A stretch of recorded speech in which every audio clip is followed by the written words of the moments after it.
You shower every morning. Japan still wouldn't call you clean. And that gap has nothing to do with how often you wash. It comes from a completely different idea of what hygiene is even protecting. Today, we're covering 7 daily habits you probably never think twice about, the kind that quietly make Japanese people uncomfortable.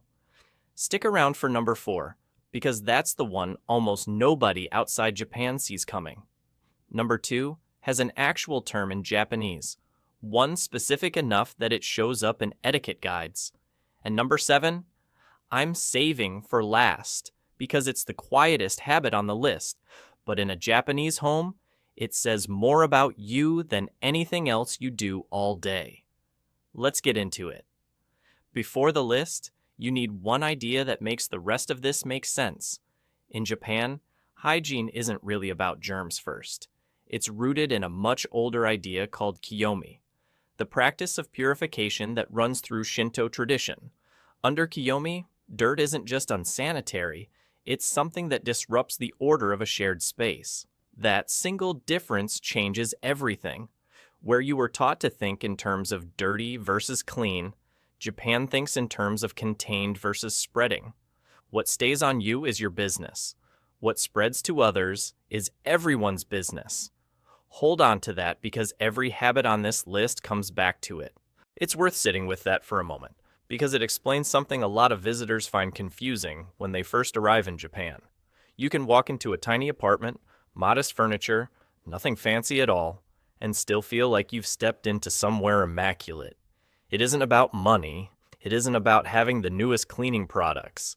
It's about a mindset that treats the boundary between your space and someone else's as something worth protecting every single day, in small, consistent ways. That mindset is what we're really unpacking here, one habit at a time. Number 1. Bringing outside shoes past the front door. Run through your day, sidewalk, parking lot, office lobby, grocery store. Every one of those surfaces leaves something on the bottom of your shoes, and then you walk it straight across your kitchen, your bedroom, the floor your kids crawl on. Most people never stop to think about it because it's simply how they were raised. Shoes go on in the morning, shoes come off at night, and the floor in between is just the floor. In a Japanese home, this never happens because of the genkan, a sunken entry step built into nearly every home and apartment in the country. It isn't decoration. It's a hard boundary between outside contamination and indoor living space, and crossing it in shoes is treated as bringing the street directly into someone's private world. Visit a Japanese household, even briefly, and you'll notice this is one of the very first things explained to guests. Often before anything else, because it matters that much. It isn't that Japanese floors are cleaner because people scrub more. It's that less ever gets tracked in to begin with. Prevention does the work that constant cleaning would otherwise have to do, and that single shift in approach, stopping dirt at the door instead of chasing it around the house, changes the entire relationship a home has with cleanliness. Number 2, heavy cologne or perfume as a substitute for washing. There's a habit, especially on busy mornings, of reaching for a strong spray instead of finding time for an actual shower. A noticeable scent can feel like it signals confidence, even when it's covering for something else entirely. It becomes a shortcut, and shortcuts have a way of becoming permanent habits without anyone noticing. In Japan, there's a specific term for this kind of imposition: Nioi, scent damage. It sits in the same category as noise complaints, an unwanted intrusion into shared space that other people never agreed to. On a packed train or in a small office, a heavy fragrance doesn't announce confidence. It announces that you didn't think about the people standing next to you for the next 30 minutes, the people who have no way to opt out of breathing it in. This shows up most clearly in how fragrance is approached day to day. A light touch, applied sparingly, is generally favored over anything bold enough to fill a room. Fragrance isn't the problem. Fragrance instead of cleaning is. The two get treated as completely separate things, where one is a finishing touch and the other is a non-negotiable first step. And confusing the order of those two steps is exactly what creates the discomfort. Number 3. Wearing the same outfit multiple days without a wash. Jeans, jackets, sweaters, the items that still look fine get worn 5, 6, sometimes 10 times before they hit the laundry. No visible stain, so no problem, right? It's an easy habit to fall into, especially with clothing that doesn't show dirt the way a white shirt would. Japanese clothing care culture, shaped partly by the country's humid summers, treats this very differently. Anything that sat against skin for a full day is generally laundered before it's worn again, regardless of how it looks, because sweat and skin cells build up invisibly, long before any stain would ever appear. A garment can look spotless and still carry a smell you've simply gone nose blind to, the way you stop noticing a scent in your own car after a while. Looking clean and being clean stopped being the same thing the moment you put it back on for the third day in a row. The fix doesn't require buying more clothes or doing more laundry overall. Just shifting which pieces go back in the closet and which ones go straight into the hamper after a single wear. Number 4. Not washing your hands the moment you get home. This is the one most people never even think about because hand washing tends to get tied to obvious moments. Before a meal, after the bathroom, after touching something visibly messy. What rarely makes that list is the simple act of walking through your own front door. Door handles, gas pumps, shopping carts, elevator buttons, all day long, your hands are picking up whatever the last 100 people touched, and then the first thing those same hands do at home is touch a phone, a face, a kitchen counter, a kid if you have one. In Japan, washing hands immediately upon entering a home is taught from preschool and treated as close to automatic as locking the door behind you, something done without a second thought, every single time, regardless of how tired or rushed you are. The few seconds you skip at the door are the few seconds that decide whether your house got the day's exposure or you stopped it at the threshold. It's one of the smallest habits on this entire list, and arguably the easiest one to fix, today, this evening, the next time you walk through your own door. We're halfway through, and so far this has all been about what you bring in from outside. The next 3 flip the lens entirely. They're about what your own body produces and how differently Japan handles getting rid of it, which is where some of the biggest surprises on this list start to show up. Number 5. Skipping the rinse before getting into a bath. In a typical Western bathroom, the tub is where washing happens. Fill it, get in, the water does the work, soap dissolving into the same water you're sitting in. It's the version of bathing most people grew up with, and questioning it probably never crossed your mind.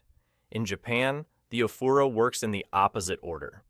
You wash and rinse completely at a separate station first, soap, shampoo, fully rinsed off, and only step into the tub once you're already clean.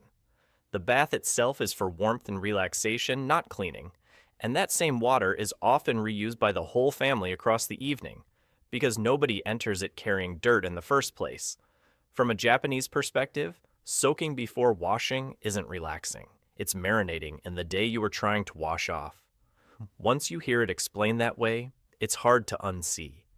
The order of operations matters more than most people ever considered, and reversing it, wash first, soak second, turns a bath into something genuinely restorative instead of something slightly counterproductive. Number 6, relying only on dry toilet paper.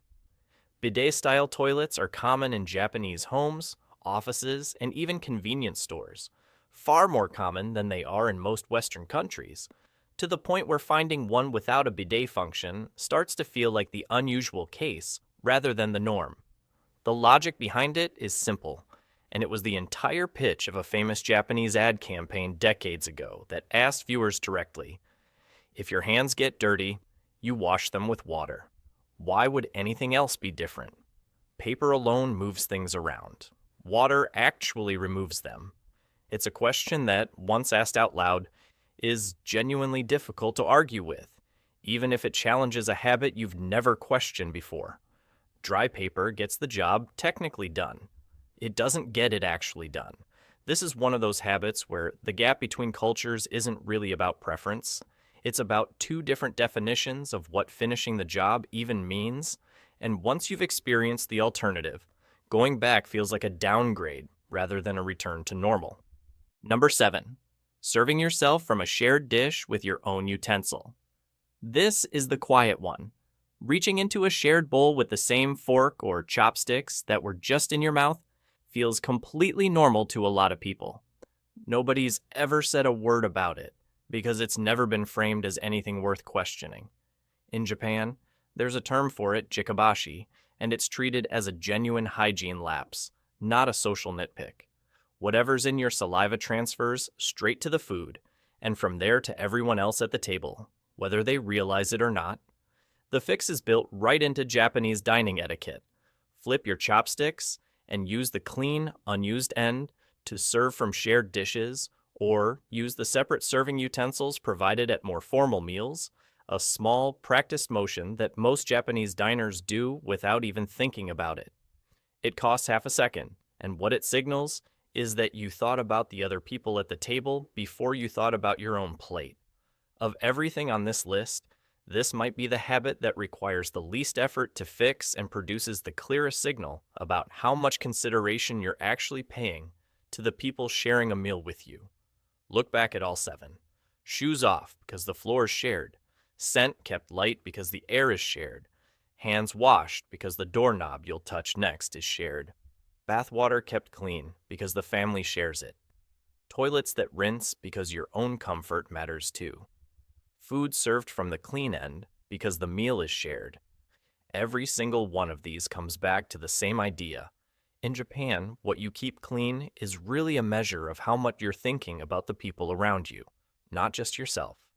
And once you see that thread, it's hard to look at any of these 7 habits as separate, unrelated quirks again. They're really one principle, repeated 7 different ways, across 7 different parts of daily life. The home you walk into, the air you share on a train, the water your family bathes in, the meal you eat together. Different settings, same underlying question being asked over and over. Am I making this space better for the people in it? Or am I just thinking about myself? If you want to know which of these to fix first, ask yourself 3 quick questions. 1. Does this habit only affect me, or does it reach the people sharing this space with me? 2. Am I actually removing something, or just moving it somewhere else, into the bathwater, onto the next surface, into the air around me? 3. If the people around me had a vote, would they choose this, or would they quietly wish I did things differently? Whichever habit fails, all 3 questions first is the one to start with tonight. Not next month, not after you've thought about it more. Tonight. None of these 7 habits require buying anything expensive or overhauling your entire routine. Most of them take less time than the habit they're replacing. Shoes off instead of on. A rinse before the soak instead of skipping it. Hands washed at the door instead of an hour later. A flipped chopstick instead of the same end. Small, repeatable, almost invisible changes that add up to something much bigger than any single one of them on its own. So tell me honestly in the comments, which number hit you the hardest, and which one genuinely surprised you? And if this shifted how you think about your own routine even a little, send it to the one person you know needs to see it. See you in the next one.